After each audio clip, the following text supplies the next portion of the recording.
Nicolas Dupuis sur Gazfoot TV.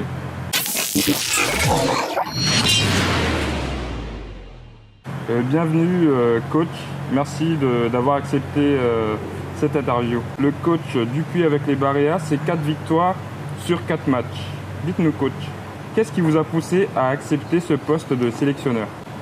En mars 2016, le président Hamann m'a appelé pour me demander si j'étais motivé par l'histoire et par le fait de devenir un peu d'abord éclaireur puis sélectionneur d'équipe malgache.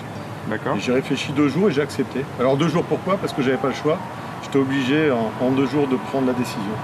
Donc je l'ai fait, j'en regrette pas. Alors pourquoi? Parce que Madagascar, j'aime bien.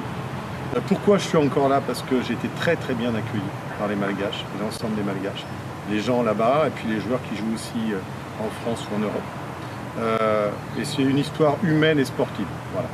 D'accord.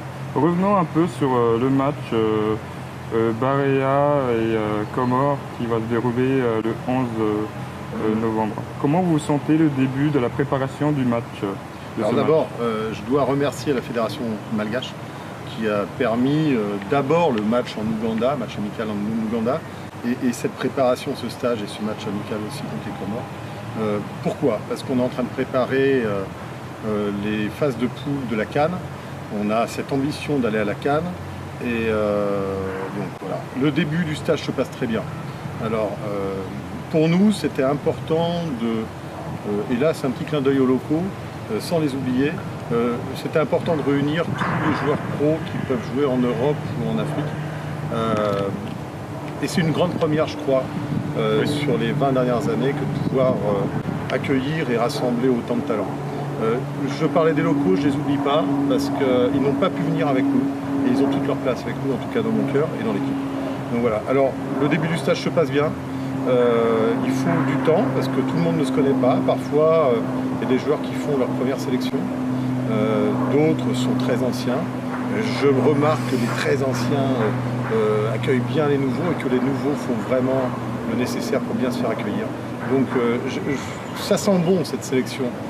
Alors concernant les Comores, c'est pour moi une journée de travail supplémentaire pour préparer la CAN simplement.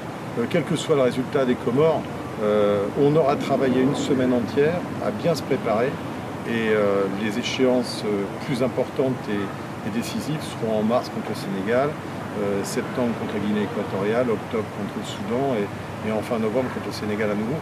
Et l'objectif est simplement de terminer dans les 2 premiers. D'accord.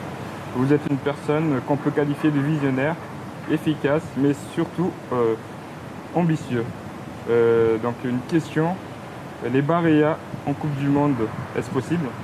Oui, quand on m'a posé la question ce matin, un autre journaliste m'a posé la question et j'ai répondu, notre ambition aujourd'hui c'est la qualif 2019 pour la CAN. Comores, peu importe, on prend ça avec beaucoup de sérieux. Et peu importe le résultat, mais c'est la qualif pour la CAN 2019. Mais au-delà de ça, il y a la Coupe du Monde 2022. Alors, d'abord, on va se concentrer sur 2019, mais pourquoi pas arriver 2022 avec Madagascar, ce serait génial. Oui, alors, en tout cas, nous, on rêve de voir les Barea de Madagascar participer pour la première fois dans l'histoire aux Coupes du Monde. J'en serais très heureux et très fier. Alors, une dernière question. Le coach Dupuis en malgache, ça donnerait quoi? Allez, fin, Barea!